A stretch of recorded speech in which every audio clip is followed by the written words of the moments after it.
Last week, the International Crisis Group released a new report on the communist insurgency in the Philippines. The New People's Army is much smaller and very much on the defensive under a combination of military pressure and development outreach.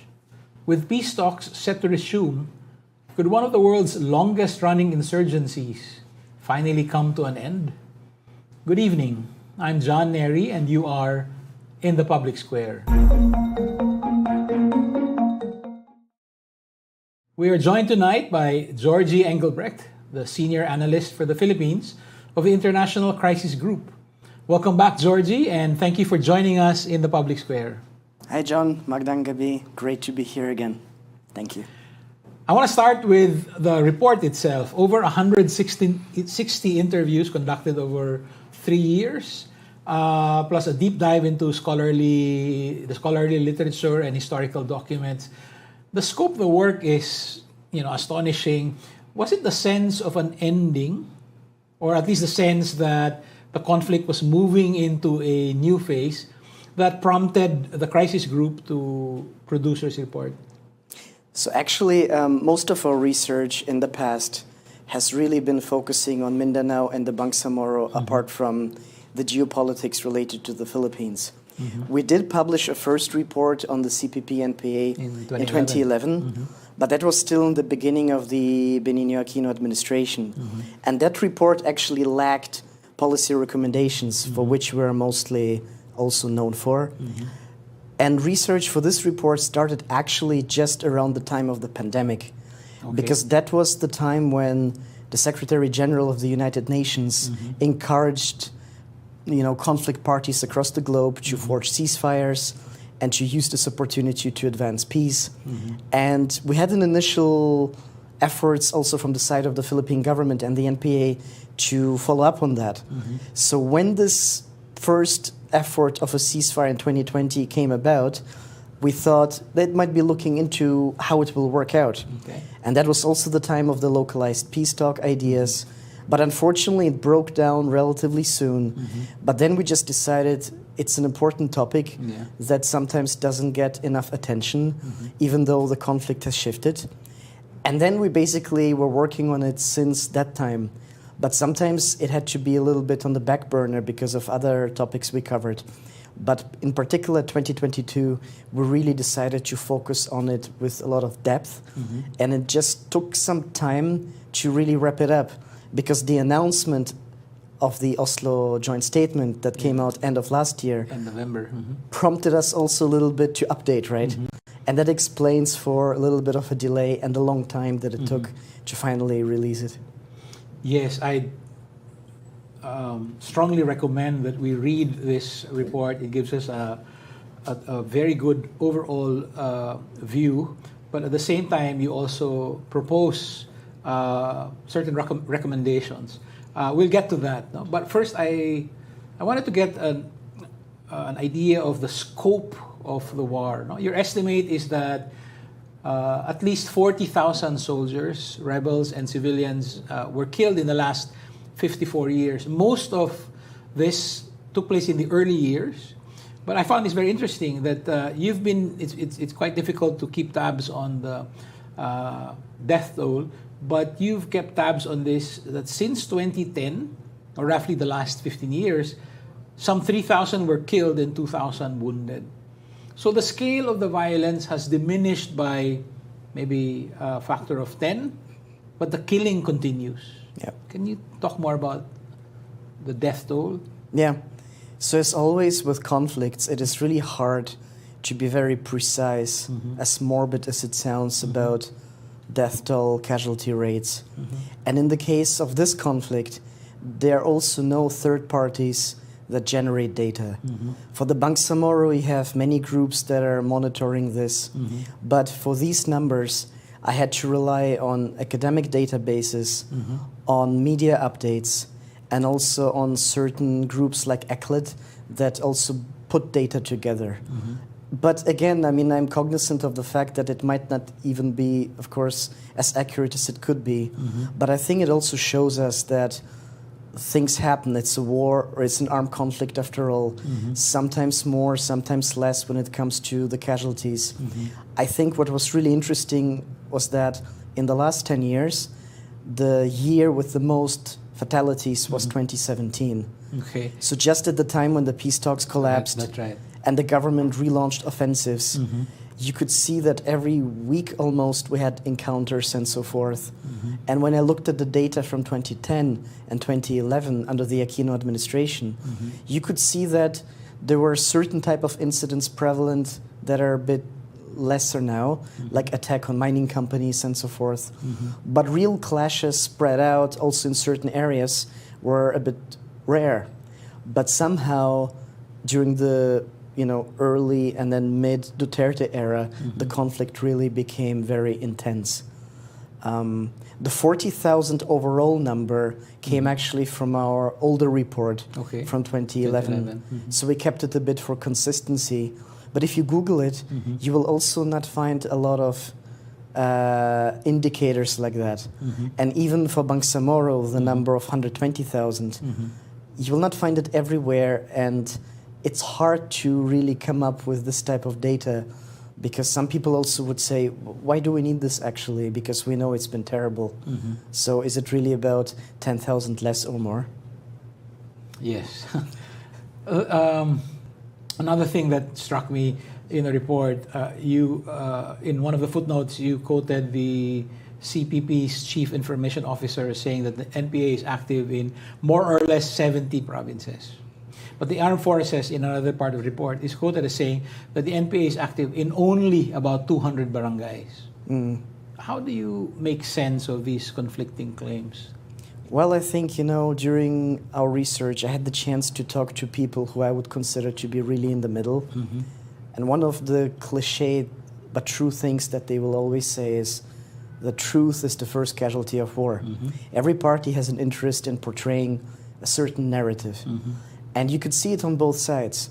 The government is saying we're winning, and the rebels admit that they've been under pressure, that they are facing difficulties, but they're also trying to convey a message that we're not a paper tiger, we're present and we're active. And to determine what does active really mean requires an investigation, like, are we talking about the armed component of the NPA? For example, do you have a platoon somewhere in Ilocos or political groups? How do they define being active in that sense? And for the AFP and the government, it's the same. Maybe if you just have a few fighters in a province, it doesn't constitute a credible challenge to the state. Again, Bangsamoro parallel, I think the government has been saying that the Abu Sayyaf, they're still there, maybe 10, maybe 20 officially fighters, but de facto, the threat is over. But again, if you're critical, you can say even 10, 20 people are better than 5. And they can obviously try to use ways to, start operations again. And with the NPA, it is an insurgency and a movement across the Philippines. And people can be very mobile. So I think the truth, as always, is perhaps a little bit in the middle. Though, I think the government also has a point when it says the capacities have been reduced on the other side. In fact, that is one of the main conclusions of the report. You're saying that, objectively speaking, the communist insurgency is at its lowest point ever, well, at least since the very start. You estimate that the number of NPA regulars is between 1,200 and 2,000, which is roughly about the same number they had when the first Marcos used it as an excuse to impose martial law. So that is your reading. What brought the insurgency to that low point? Well, I think certain developments already started even before the peace talks under Duterte and the subsequent campaign. I think everybody would agree that in the 90s, after the split of the CPP, the movement lost leaders, cadres, insurgents.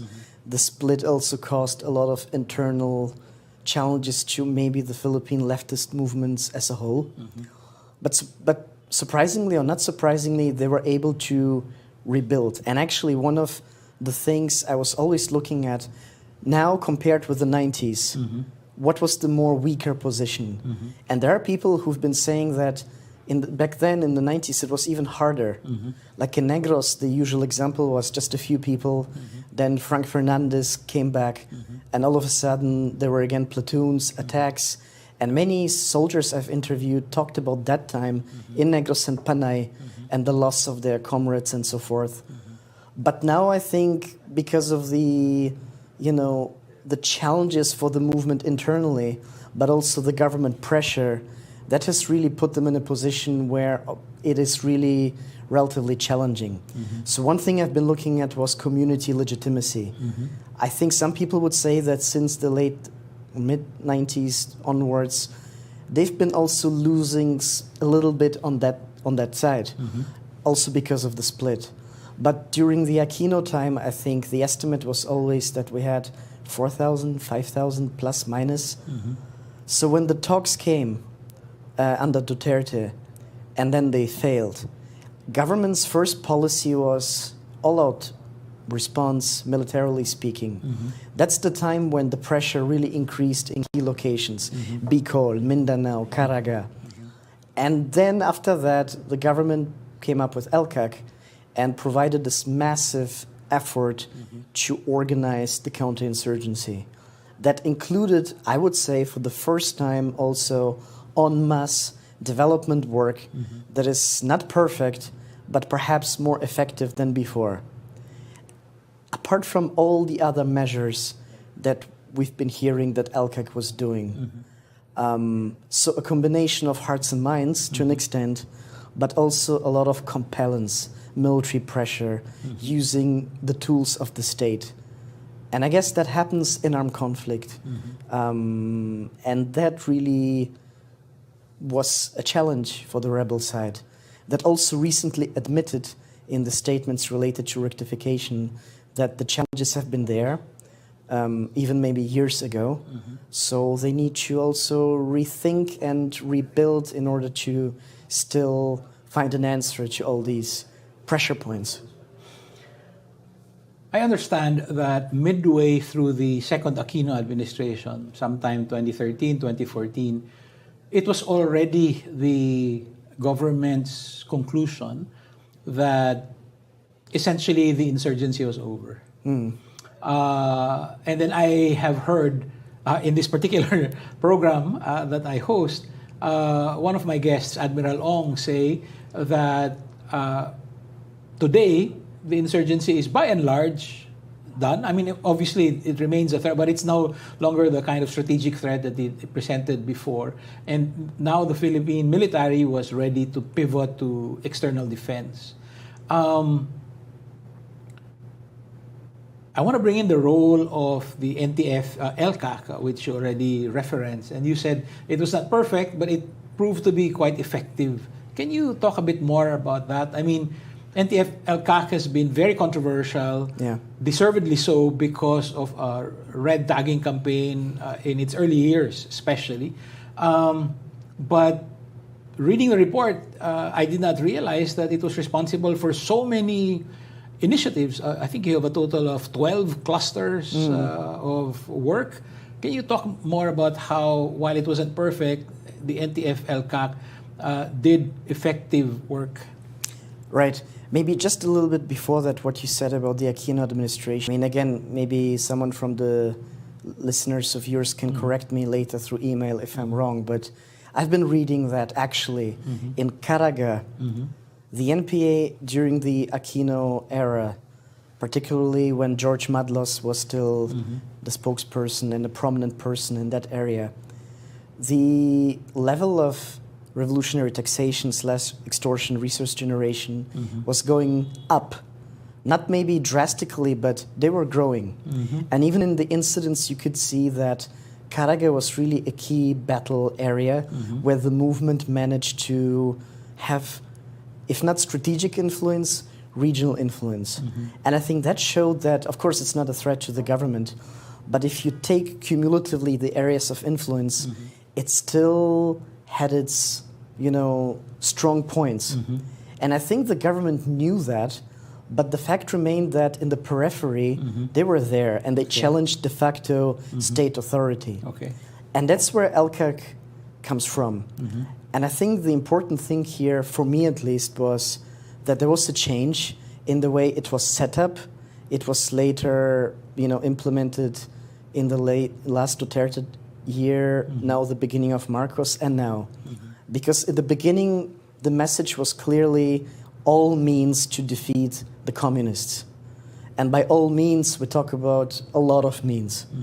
And the logic was that you cannot only win a war by hearts and minds. And I think some scholarly literature suggested that hearts and minds don't work. Sometimes brutal counterinsurgency is the answer. There are people who propose that point of view. It's controversial and many would not agree, but I think that was initially the first direction. But then there was at the same time an understanding that we need to do something as well. And that is basically some sort of ayuda recalibrated. It is about development, much more institutionalized by the clusters, by the setup, by the distribution of policies, by bringing in local government. But it's also the massive funding that the task force used to use and organize. So I think Rappler also made a study on the first year of LCAC funds. 1/3 went to Davao. Now, many people thought that's also because of the president before, who came from Davao. But at the same time, that was Paquibato and all the other areas. That's where the insurgency was very strong. So I think they were throwing a lot of things at these areas, and the interventions are diverse on the development side.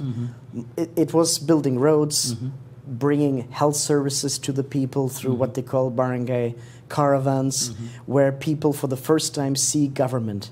And I think that's one of the key parts. For the first time, people see the government.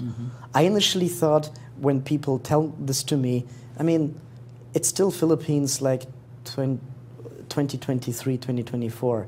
There must be some areas that already saw the government. But apparently in some sitios or some barangays, it's more challenging than that. And when I heard about people in Bukidnon, in Misamis, in Bicol saying that we've never seen someone and now they're there, that shows, okay, it's bringing back state legitimacy. But in addition to that, you have basically the armed component as well. Counterinsurgency, strong military presence around communities, to an extent in communities, keeping tabs on the fighters, on the supporters, on the sympathizers, that sometimes I feel has still led to gray zone areas when it comes especially to humanitarian law, rules of engagement. Not to mention in the beginning the rhetoric of the spokespersons that associated everybody who was critical of the government with the NPA. And the vice president, when the news about the talks came out last year, That's right. she also used certain terms. I think the government now realized that rhetoric can be a bit counterproductive, but essentially the recipe is still similar to attack the armed component and try to make sure they will not come back by delivering development projects. But the question is, how sustainable is this development work and how successful? And that report has limitations. We could not look at every single barangay and look at the implementation rate, because that alone could really tell us how successful it has been. So it also relies on anecdotal evidence and tries to put things together. And for me, the conclusion is in some areas, it has really been more effective than not. In others, medio in the middle. But in others, the implementation probably was still a bit challenging. And it's in the interest of the government to improve on it in order also to bring real development to the people. And when I talked to another researcher about this, he made the comment, it's very ironic, isn't it, that you need an armed conflict for a Philippine barangay to enjoy development. And that's also something what people have been saying about Mama Sapano 2015. After the SAF 44, that's when this barangay and this sitio suddenly had a bridge and development came in. Before that, if there was no guerra, then wala na. Let's talk about the insurgency today in terms of specific areas. Let's start with Mindanao, which the section is entitled "The Fading Stronghold." So now the insurgents are concentrated in Misamis Oriental and Caraga. Caraga, to an extent, Bukidnon, maybe even since they're mobile, of course, people are fluctuating and going in different areas. And even at the anniversary statement of the NPA, if you read their statement, they actively talked about redeployment of cadres as a way forward. When I visited Mindanao, I found it amazing that Cotabato province, Arakan, Macpet, that was the area where when the talks broke down 2017, I passed a road where the battle was really near the market site. But now there was a nice road. People felt generally safe. That was not a concern. But if you go to Caraga, it's different because you still have traces of conflict. You still have news items that relate to it. Bukidnon to an extent as well. And once in a while you have other incidents like in southern Mindanao, at the far south, maybe parts of Sultan Kudarat, some of the mountainous areas of Cotabato. And I think even in Davao, of course, there hasn't been any major incident. But if you're an insurgent and you believe in the protracted war, then you can afford to lay low because the revolution will never stop. Maybe just put it on some brakes, but maybe there's some time to restart again and bide your time for now. But why fading? Because I think there's a loss of momentum. And there's no one area where they're, I would say, strong and coherent to quote-unquote resist.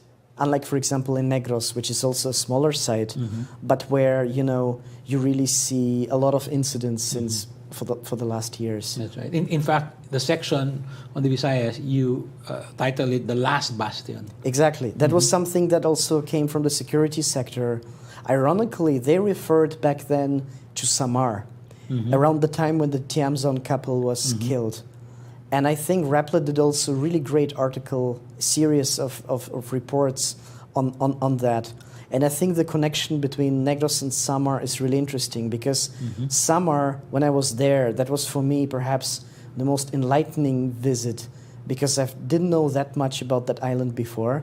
But you could really see how the history impacted that place, how the movement there was so strong, but how the government also really tried to penetrate certain areas, bring development in. But even though not much happens there are people who say, well, even if you have more than 100 fighters, the history and the legacy of this movement are strong enough so that they could, in theory, gather support again. And the geography of that place is, mountains, hard to access. In Negros, everything can be crisscrossed. But ironically, because of the social conditions and because of the death of people maybe who are trapped in the middle of the conflict, it creates also some resentment among, I think, elements of the population. So that it's a vicious circle. It's a tit for tat. And the government has also not always been consistent in how many rebels are there in Negros. I think more than 1.5 years ago, it was just 20. But then people were telling me it's more than that. Now we had a statement that says 33. So it's like juggling with numbers. But the point remains is that this movement is capable of going after people they consider spies, challengers to the state. And you also have, There's also a connection to the sugar industry. Of course.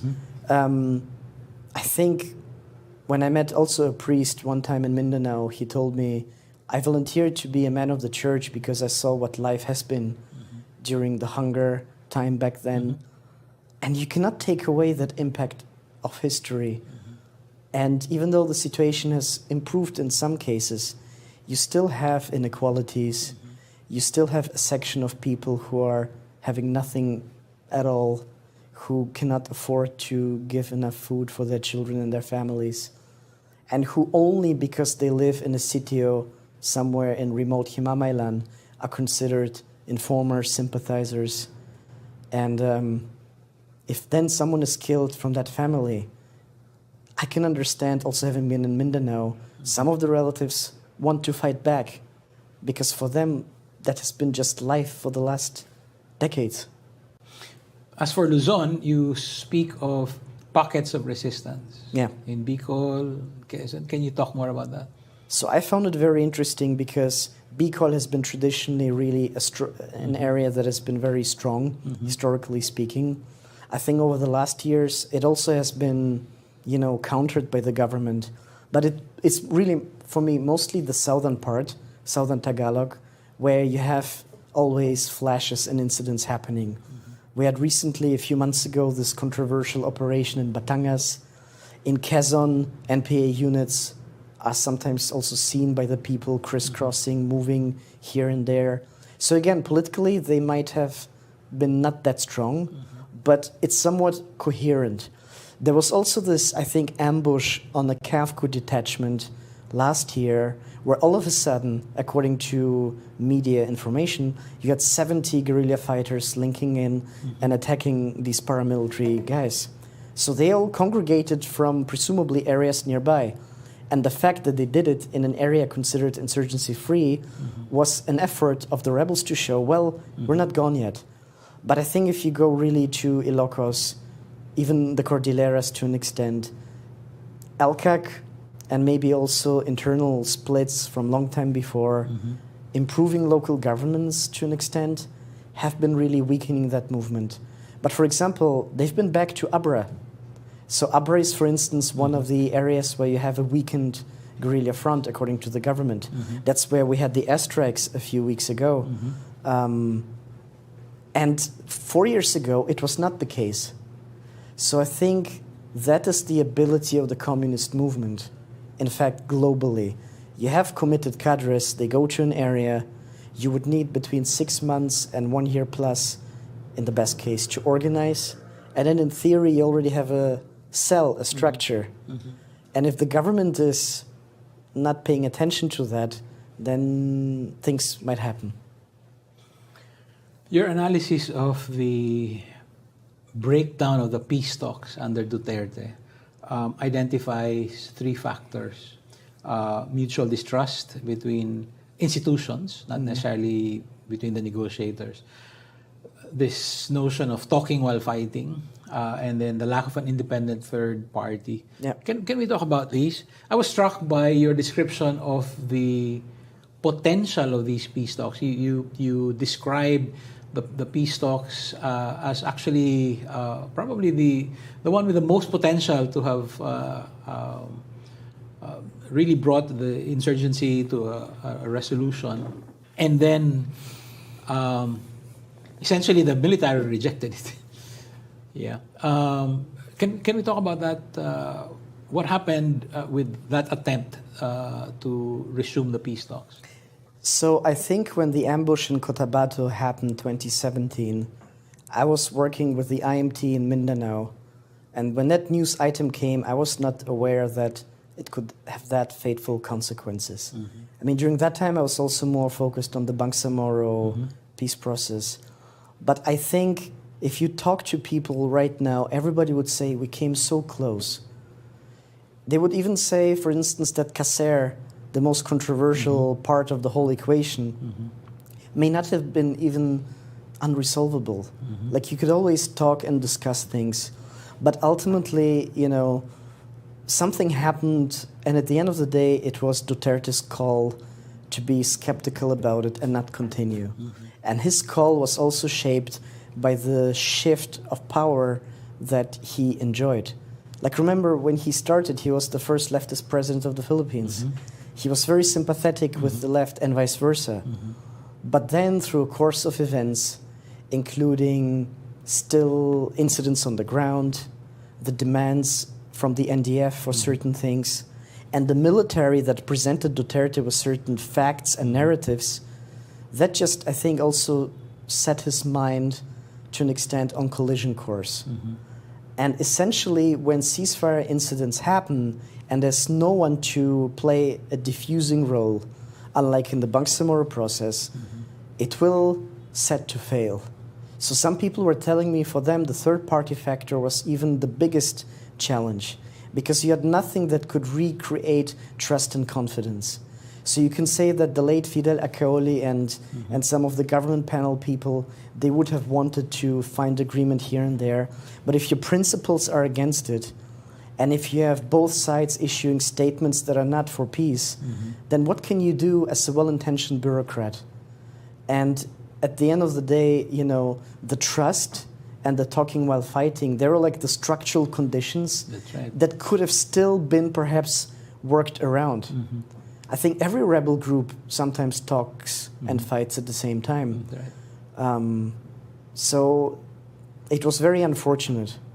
But the independent third party, that's one of your recommendations for the resumption of the peace talks. Let's talk about the announcement in November last year. Did that surprise you?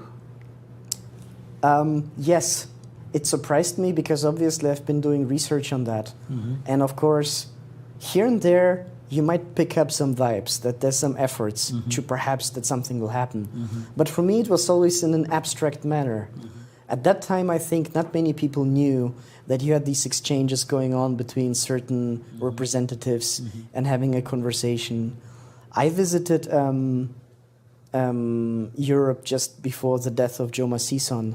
And at that time, my perception was, well, hopefully, but maybe there's no direct sign that we will have the talks. So I think most people were surprised, unless those really, really close to the process. What are the conditions today that suggest that the peace talks this time may succeed? So that's a very good question, because in our original report version, before the Oslo statement, one of our suggestions was simply restart back channels. Okay. Very simple and uncontroversial. And if, in fact, that's what's already been happening, so that's that. Right now, I think, as the report highlights, there are certain incentives perhaps not to engage in talks, especially for the government.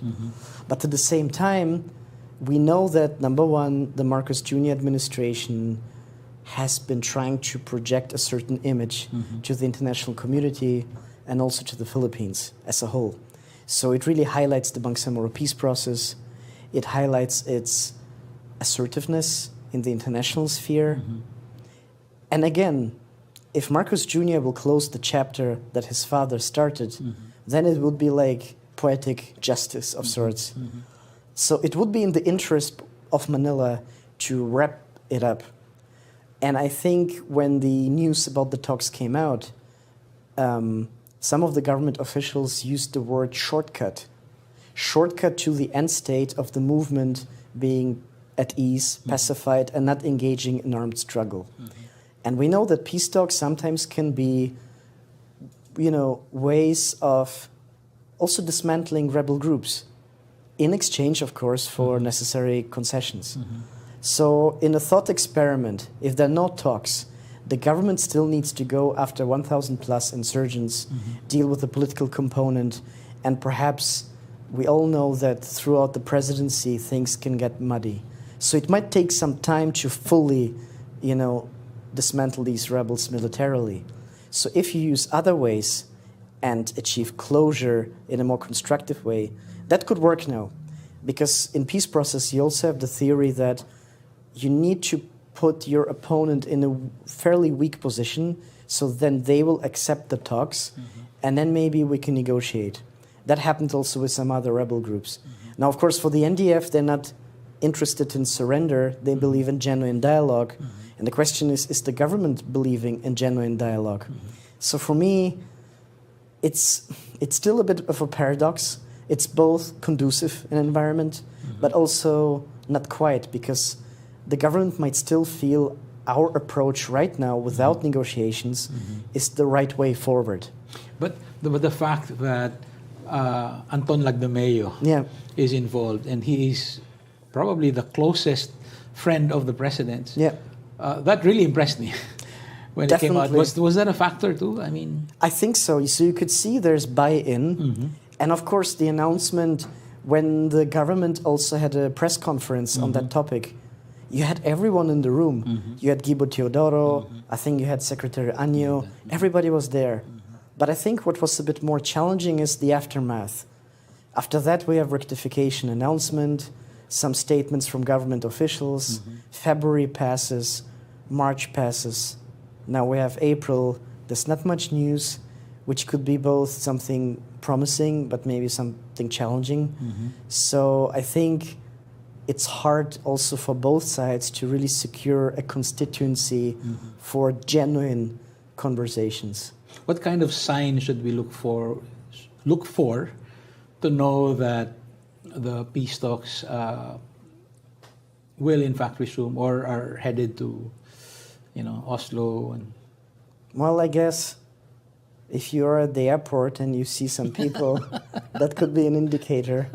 But I think it's also interesting that, the communication was very well managed, let's say, until the Oslo announcement. So I think coming also from work with third parties and so forth, there are sensitivities in very important things like that. Because imagine if things leak out to the public, knowing, number one, the very dynamic media landscape in the Philippines, but also the ability of political actors to jump on issues and use it as, a tool in their political strategy. That could work both well for the process, but it could also sabotage it. Imagine there are certain things that will come to light, hypothetically. Then some politicians or other representatives could say, why are we doing this? It doesn't make any sense. And then, the perceptions are already going down the drain. So perhaps caution is always a good advice. But I'm still, one way of dealing with this uncertainty in the report was also to say, if we don't have the talks, other things can be done as well, because it is also a possible scenario. And it might be a bit schizophrenic, but I think it's the way forward to go, right?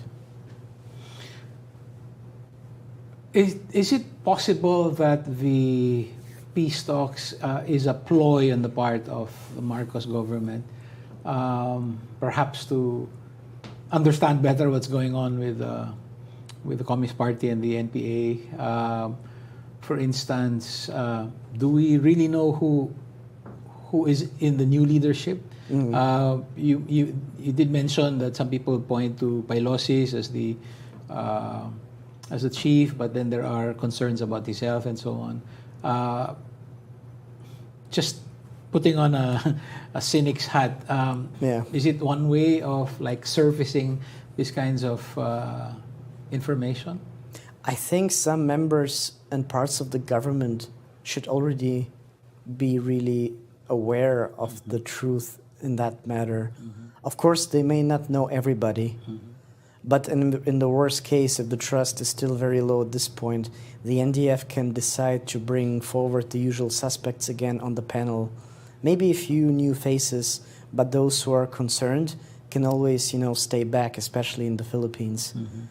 It could be, maybe it could be not really a ploy, but something like a marketing exercise. If you again put on your cynic's hat, it could be just something to get Poogie points, an effort to say, hey guys, you lost, so we'll offer you a graceful way out. Are you up for that? Well, publicly speaking, the NDF doesn't seem to be in agreement with that. You have some statements coming from Utrecht that are saying you cannot just do that. And then you see Marcos does interesting things. You have the amnesty offers. You have, again, the promotion of feel-good news items from LCAC.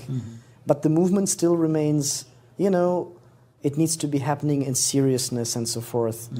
And I think in one of her interviews, Juliette de Lima also said, well, if it's a negotiation, it's also about bargaining. And if the other side thinks we're so weak and we have nothing, then maybe, I would also think, what is the message I can bring across to convince the government that we're not done yet? The question is this movement done? How significantly weakened is it? I think it's really hard to assess because insurgencies and conflicts are human endeavors.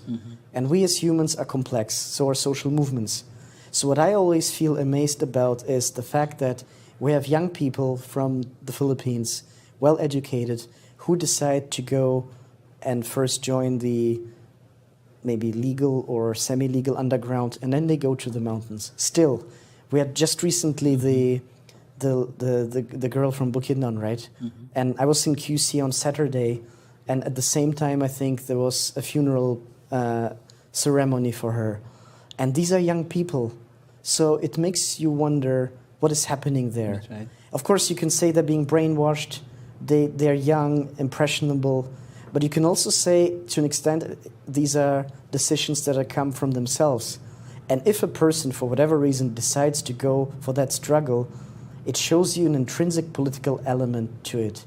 And you cannot kill politics with a bullet. And I think government knows that.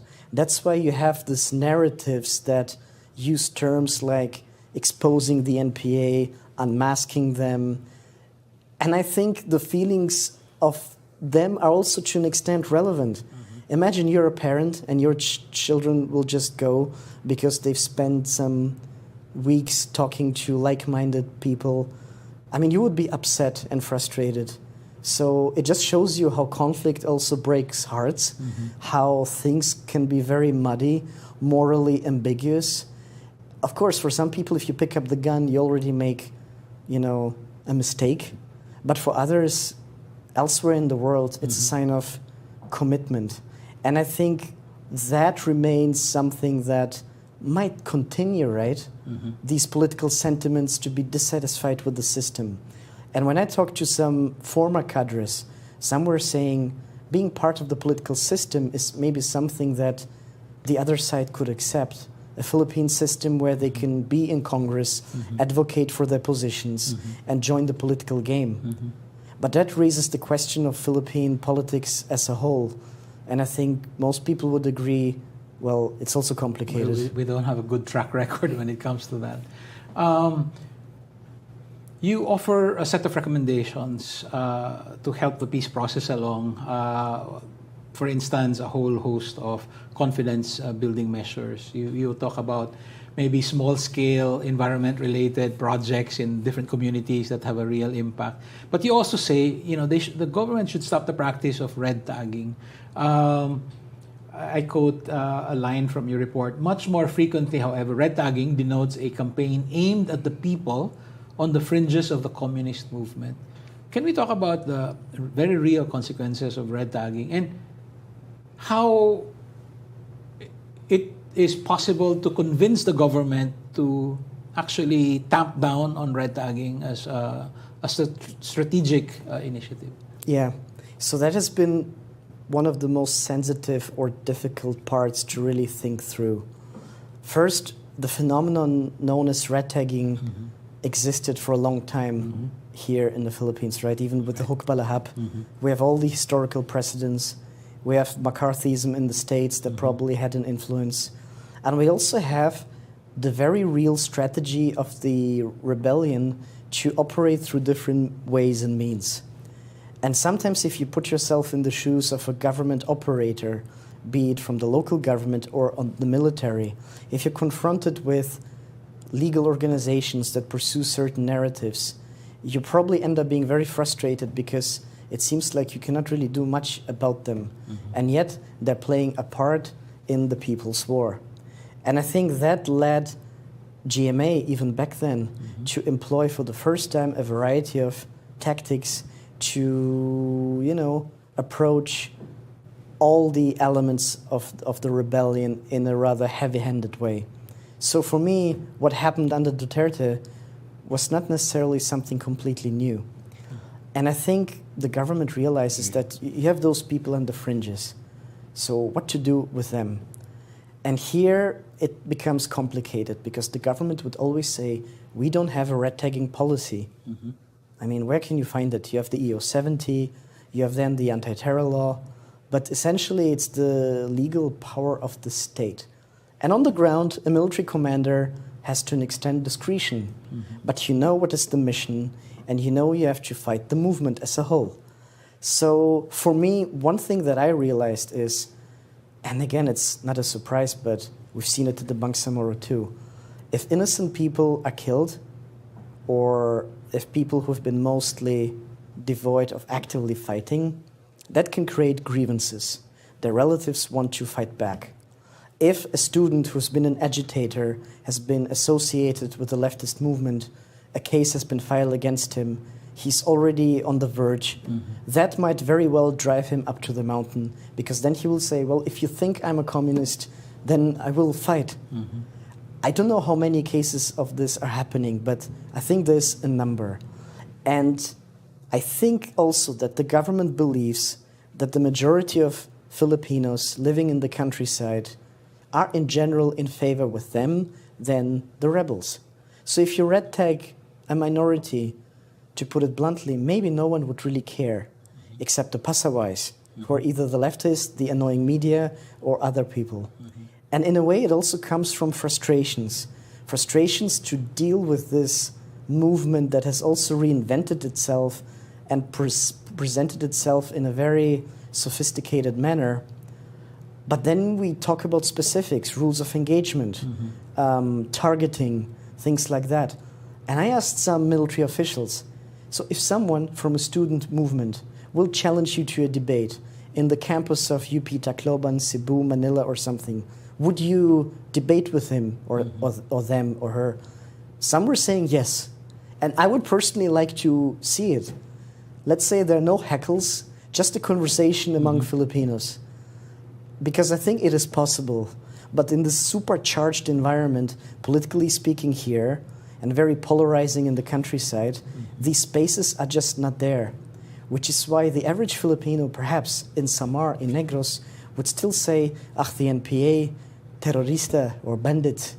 Not only because that's the message of the government, but maybe some of them for sure had bad experiences. And it's not a secret that the NPA has always at times used and committed violations. And the government is well aware of that and playing that card.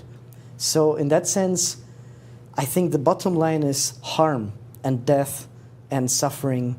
It sounds a bit also idealistic, but I think it's in the interest of everybody to avoid that. Because it's also not helpful for the government if the human rights people, international visitors come and complain and raise it and raise it. That's why I think we already had the change in rhetoric. And we know that Rapporteur Irene Khan recommended the abolition of LCAC and perhaps an order to stigmatize red tagging or to prohibit it. Now, I haven't thought too much about it because it was on the periphery of the topic. But I think in practice you can already see some breaks, so to speak, right? But on the ground, it still continues. And because there's no pushback, the government feels confidence it should also continue with the way it does. We're running long, but I'd like to ask one more question. Is there a natural or limited window of opportunity for the peace talks to happen? I'm thinking, what if Sara Duterte becomes president? Would that spell the end of this particular opportunity? So, in your reading, in your analysis, is there like a window for this to happen, and when is that? Well, the good news is 2028 is still a bit ahead. Maybe it feels like 4 years have already passed with so many things happening in the last 1.5 years.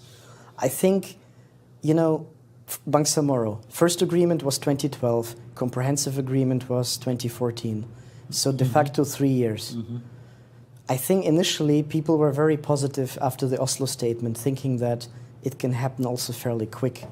Now we see it is obviously challenging. But to be honest, I think if both parties would resume or restart or engage, however you want to frame it, in the next months, that would be very good. Because even 2016, they started around mid or a little bit after June, July, Duterte's assumption. And already in 2017, you had some key breakthroughs to an extent. So I think it's possible.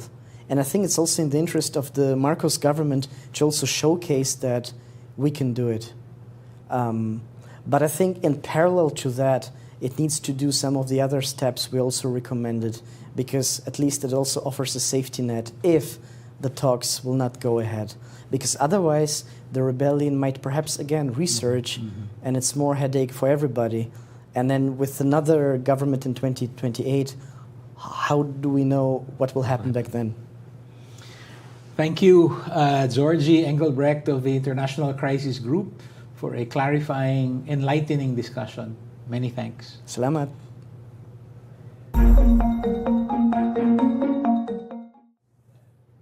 That's it for us tonight. The next step for engaged citizens, as always, is to take a more active part in rebuilding our democracy. See you in the public square. This is John Nery. Thank you and good night.